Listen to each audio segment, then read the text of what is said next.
jumping into Diablo 4 Lord of Hatred has had a lot of people jumping into a bunch of different classes and a bunch of different builds, all because they maybe haven't played since the game came out, and they've stalled out. You get to a point, maybe it's Torment 1, maybe it's Torment 2, things just really start to hit you harder. Or, hey, I really can't push into deeper pits because I just can't do the damage. Well, it's not necessarily your build. It could simply be a number of things that you're not accessing, which are very vital to increasing your character's viability. Maybe it's using the cube to build things, tweaking things in your Paragon board, tempering, charms. All these systems are what we're going to talk about today, and each one of them is really going to improve how you're playing Diablo 4. So let's get started. To start us off, I want to discuss the Horadric Cube, because getting some of the best items in the game this time around is some of the easiest it's ever been. I know legendary aspects have been a big pain point for people, but you can get just really amazing gear with pretty minimal effort. So what we're going to use here is the Murmuring Obols. We want to go into our season journey, and we want to make sure this is maxed the Urn of Curiosities, because this gives us a 20% chance to receive a second item when we gamble. We'll come over then to the Purveyor of Curiosities, and the goal of what we're trying to do here is we're trying to gamble up a magic item that is ancestral and hopefully has a greater aspect. If it doesn't, don't worry about it. Maybe you've just freshly into Torment, so you don't really have any gear at all that's particularly good. Don't worry about it. My gear is not even amazing, right? Like this is just a really well rolled amulet. I haven't found a reason to roll another one. So let's go over to like chest armor because it's inexpensive. This allows me to experiment. So let's just go ahead and buy these until we find what we're looking for. Maybe we just get unlucky. We could do this with a common, but I don't recommend it. And unfortunately, we are unlucky. But worry not, I have a whole bunch in my stash. So let me jump over to my stash, grab an item, and I'll show you how this works. I got real unlucky there. So, nice thing about that though is that's just another way to get a whole bunch of aspects. That was a bunch of probably defensive and or utility ones, right?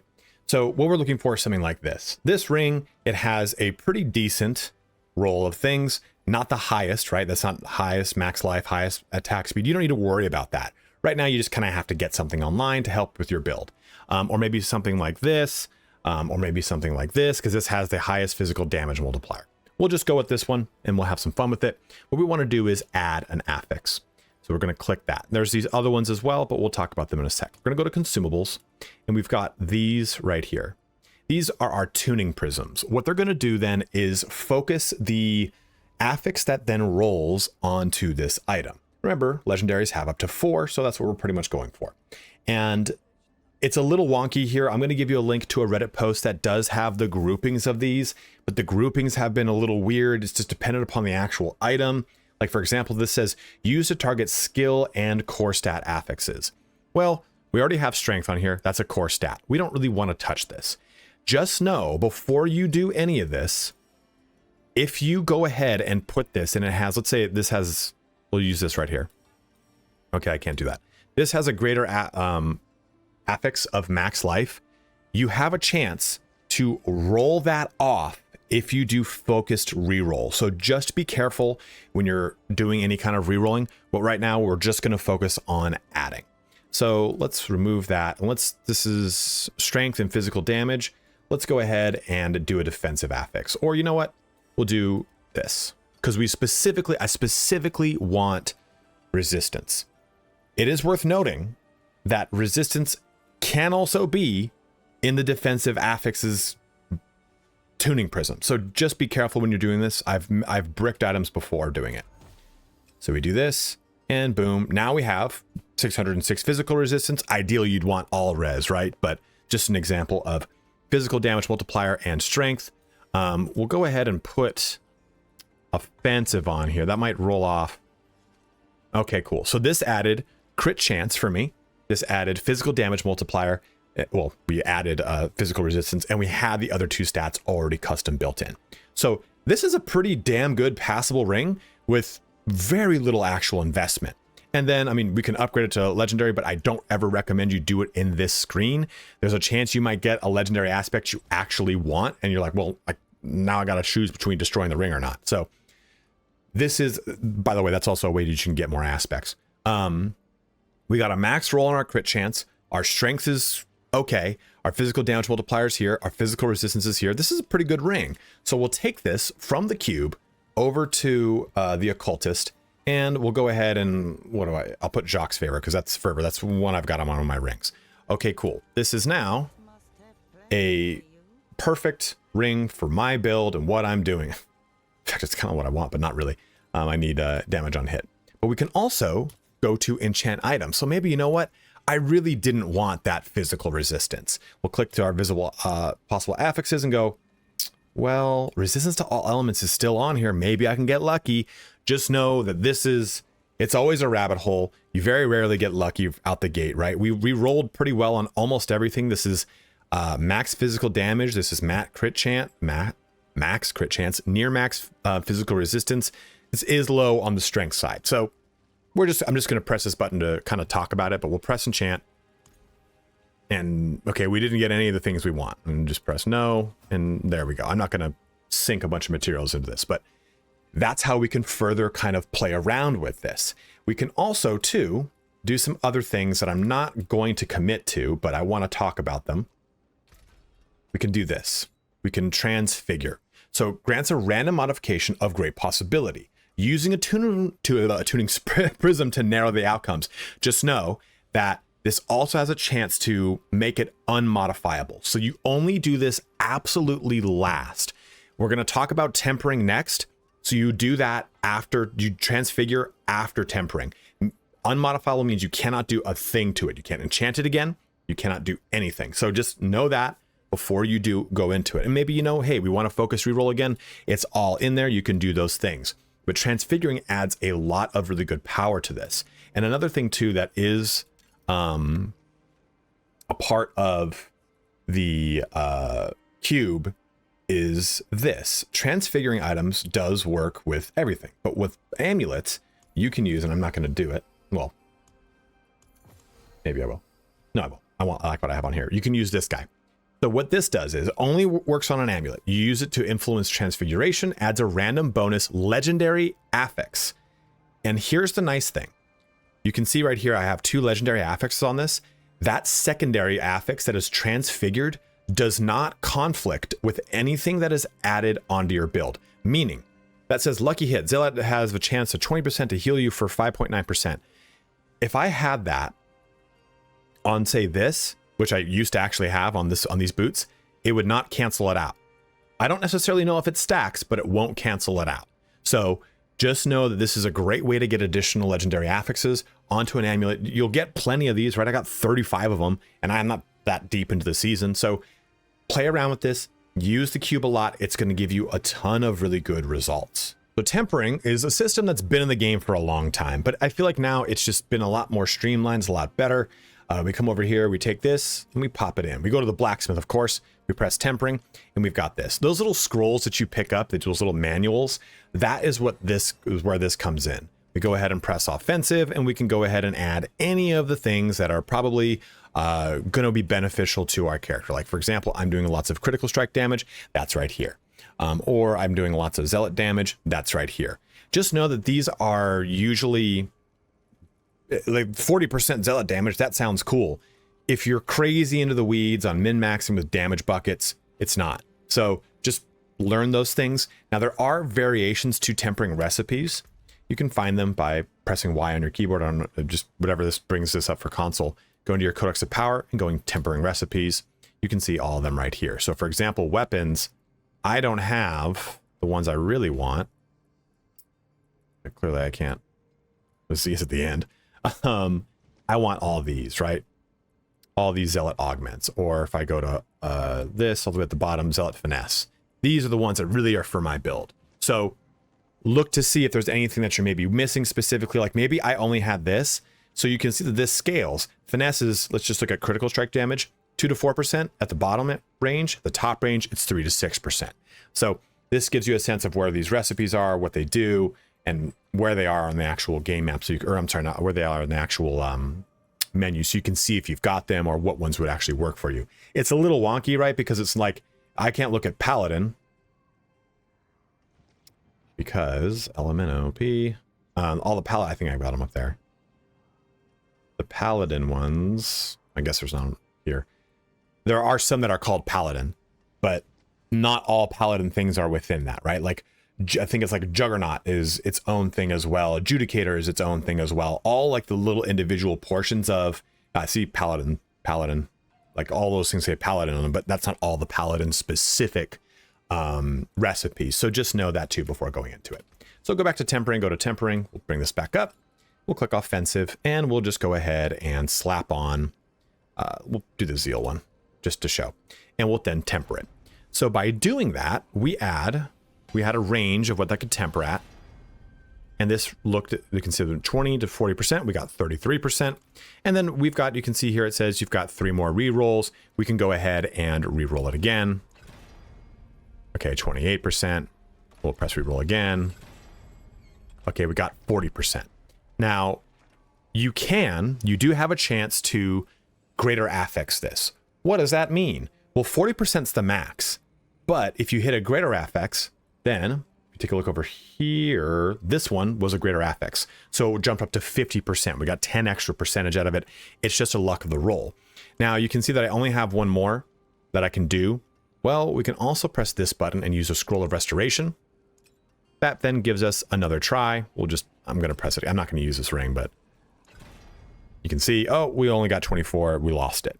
So tempering is great, but then you further step this into Masterworking, which allows you to upgrade things 25 times. Well, a quality score of 25 times. Every time I press this button, see this is 2%, so that gave us 2. I'm going to press it again.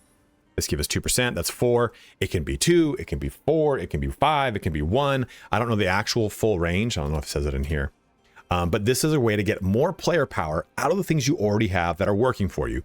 For example, I use this here on my two-handed sword because this is integral to my build, and it increased all of the affixes on this. It makes things a lot better for you, and you don't even have to go out and hunt new gear. It's the gear you already have.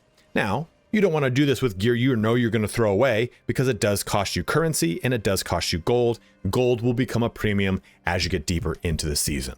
So tempering and masterworking is a big portion of this. The last thing I just want to reinforce, like I talked about before, you do want to transfigure, but before we transfigure, we want to make sure this thing is completely modified out. We would add a socket to this, and then we would completely finish off masterworking it before we then came over here and transfigured it. This is just really the last thing you'd ever really do. And you can tell I've only ever done it on this item and this item. So don't feel like you need to do this. You can really just keep it as is and be totally fine. Paragon boards are messy, and there's 2 big things that you can do to get a lot more player power or agency out of this thing. So take a look over here. We've got this glyph, and this glyph is giving me 60% zealot damage. And I really haven't touched this portion of the Paragon board since I placed this glyph in. And this is a real big thing that you can kind of take a look at, right? So this is all keying off of willpower.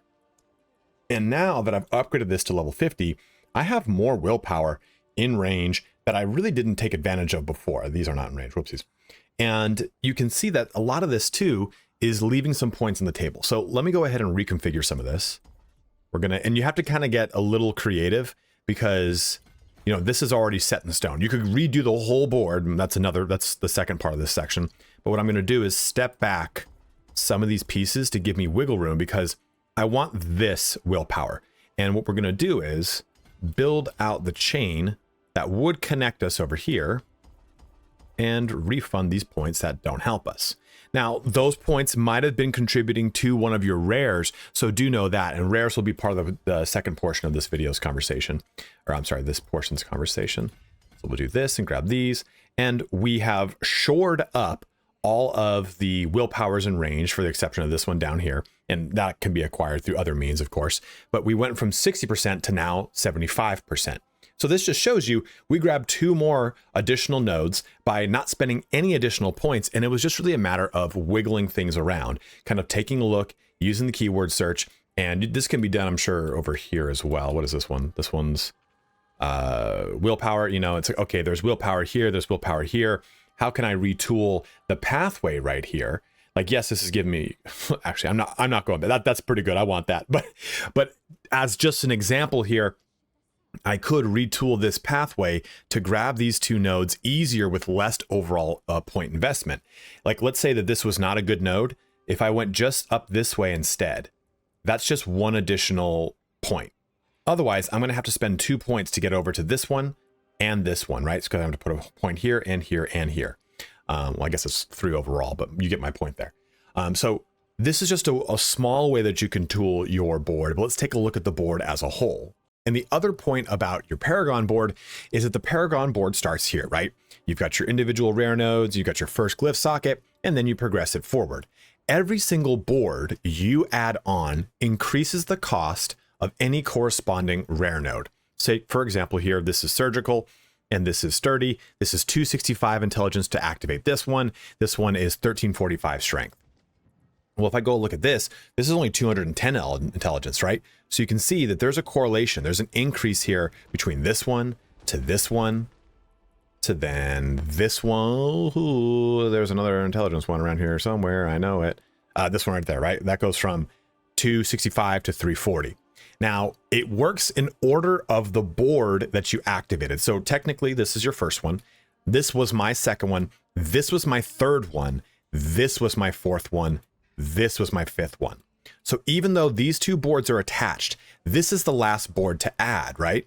So if I look at this, this is 490 intelligence to turn on the additional bonus of this node versus this one over here. This one's 415. So just know that the placement of boards is crucial.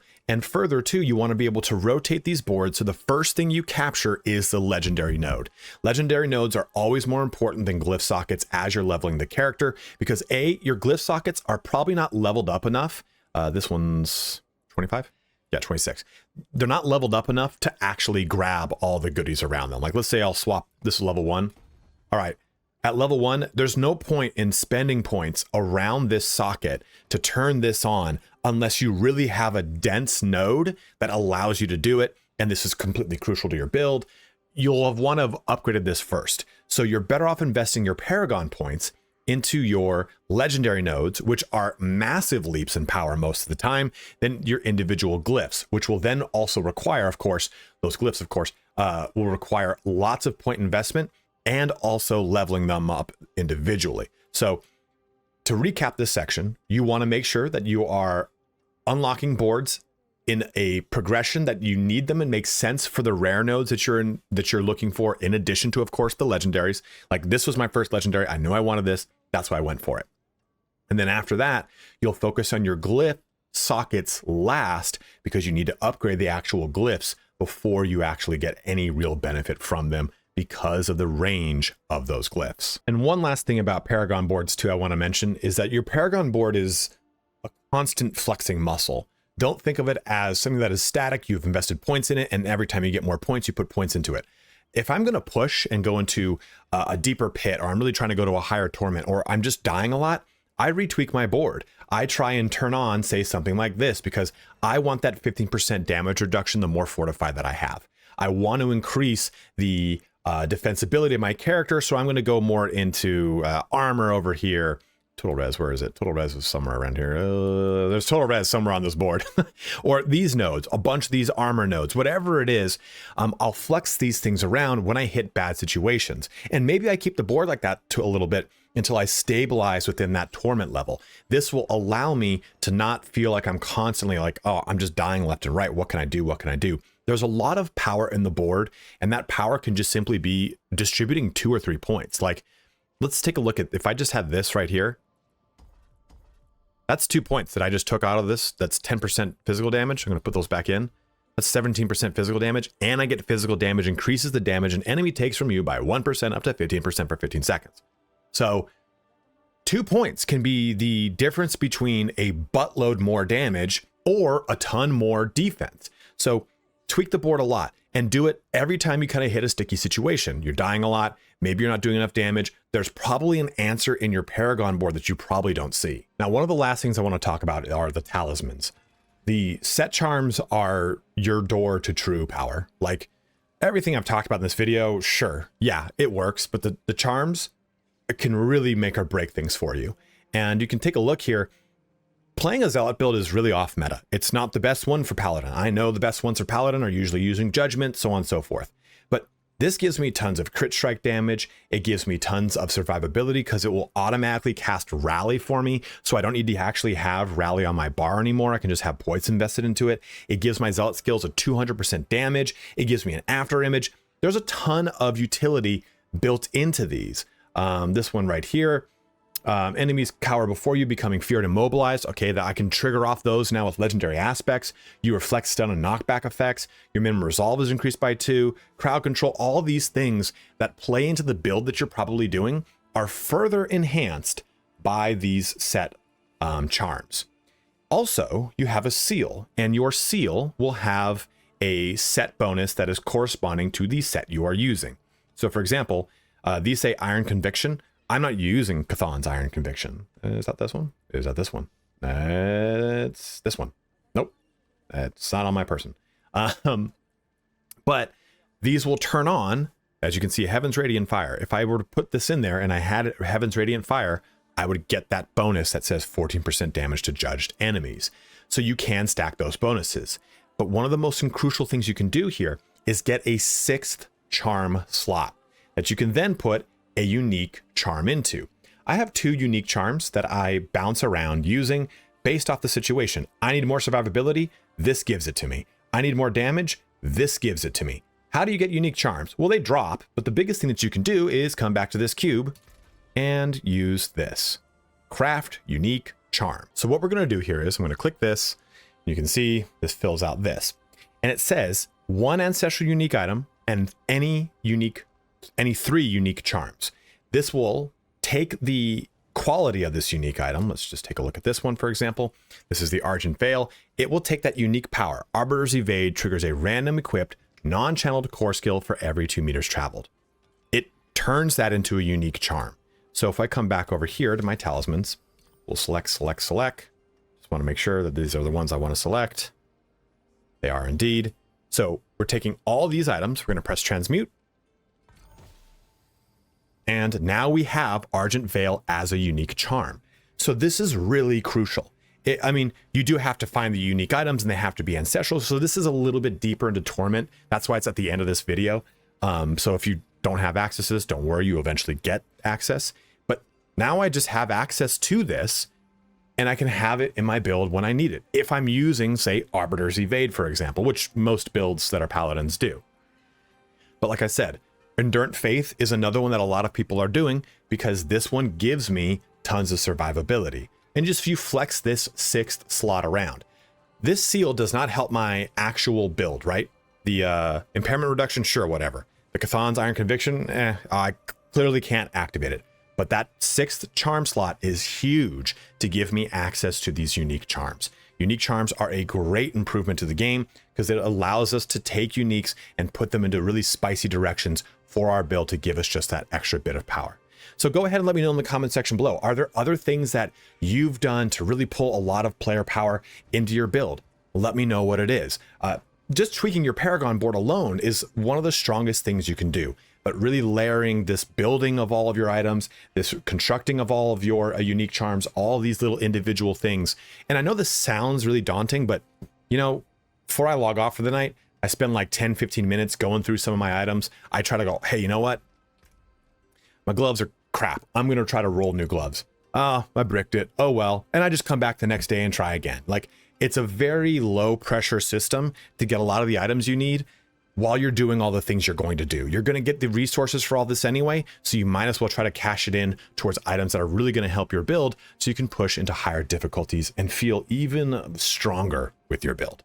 But again, guys, as always, thank you so much for watching here today. If this video ended up helping you, please don't forget to like, comment, or subscribe, as any of those things help me out in a huge way. You can also find a link to my Twitch below, where I stream this game and plenty of others every Tuesday, Thursday, and Saturday. But as always, again, thank you so much for watching. Have a good one and take care.